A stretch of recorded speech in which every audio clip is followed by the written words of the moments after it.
Hey guys, welcome back to TechMan. Today, let me show you how you can add CNAME Record and GoDaddy.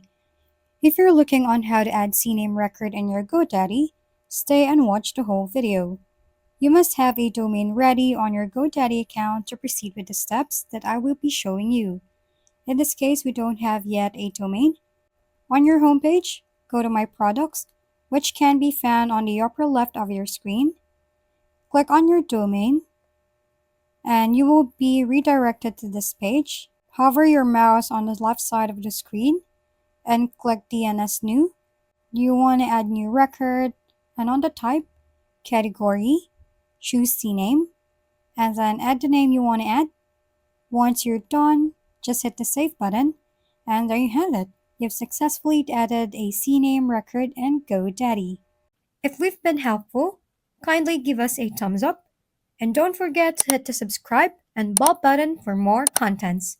For any questions and suggestions, comment down below.